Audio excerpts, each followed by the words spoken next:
Hey everybody, I hope you're having a wonderful day. I'm here to bring you all the Astrology Insight for the week of August 23rd.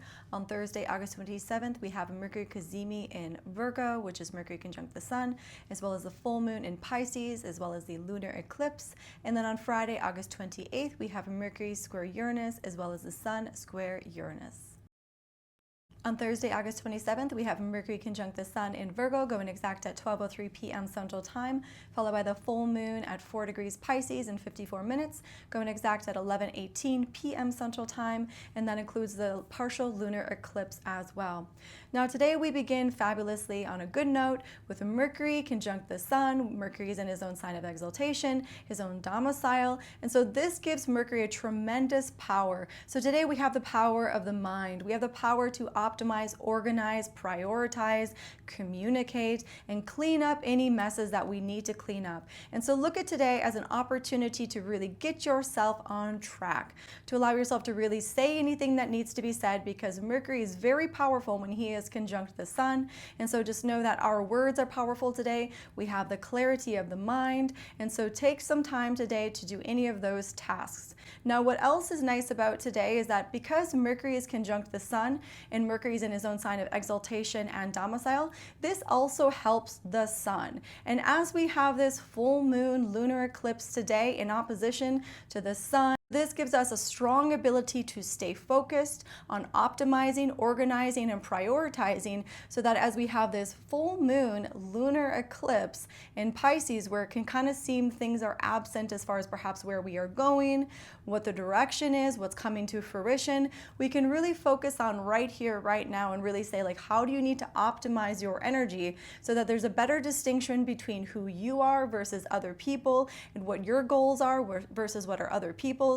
The nice thing about this full moon lunar eclipse is that it's ruled by a Jupiter in its own triplicity, which gives us a strong ability to really tune into the underlying flow of where do you feel that impulse for a new creative expression of self. So really take the opportunity today to notice that, yes, it can feel like you are floating through space because it is a lunar eclipse, and anytime during the eclipses, it can just feel like we're floating through space with perhaps no sort of direction or linear time. But the nice thing that we have going on today, like I said, is that we have that Mercury conjunct the Sun, and it's in his own sign of Virgo. So there's a powerful emphasis on that Virgo energy, which allows us to say prioritize, optimize, organize, so that we can really get clear of what we are letting go of and where we are moving into. Because ultimately, that is what that Pisces full moon can really help us understand, is how are we allowing ourselves to shed a layer as we are beginning to build a new layer.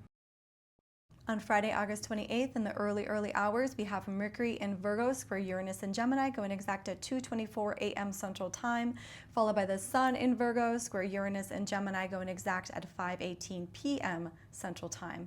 So because this aspect happens so early in the morning, we can expect to feel it on Thursday as well.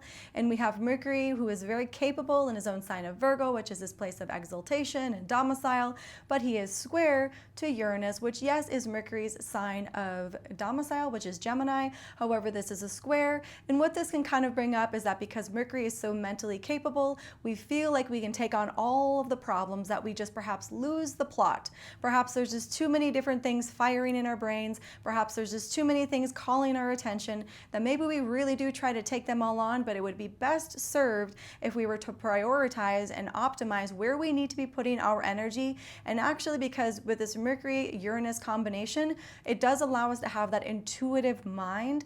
And so if we can allow ourselves to get out of that analytical overthinking mind and really tune in to where your intuition is guiding you and what is the best way to move forward in this situation, that might be something we want to pay attention to, because Mercury can be very analytical and logical while he is in Virgo, which perhaps cannot be the best suited in this situation. Perhaps the situation does call for a little bit more of an intuitive mind of where we need to put our focus and where we need to put our attention so that we don't lose the plot. Now, we also have the Sun in Virgo square Uranus and Gemini. This is a little bit different of an aspect because the Sun does not have any domicile in Virgo or Gemini. So this is a harder aspect. The way I kind of see this aspect is as we are really focusing on optimizing things in our life, this is like folding the laundry, and all of a sudden your fan turns on, your TV turns on, blows your clothes everywhere. The noise is keeping you from being able to hear the person in the other room and what they were telling you. you, that this can just be a very kind of chaotic energy, distracting energy, and kind of just a very irritating energy, because as we are really just trying to stay focused, there's so many things that are pulling our attention, grabbing our attention, and perhaps there are things that are honestly just quite chaotic that it doesn't necessarily feel like we chose to put our attention into them. But it would best serve us today to perhaps put the things down, put the folding of the laundry down, and go fix the television, go fix the things that are flying off the walls. It's just one of those days where there can be a lot of sort of chaotic, unexpected energy that we need to pay attention to. If you'd like to schedule a personal reading, you can contact me at 11kaivarose33.com.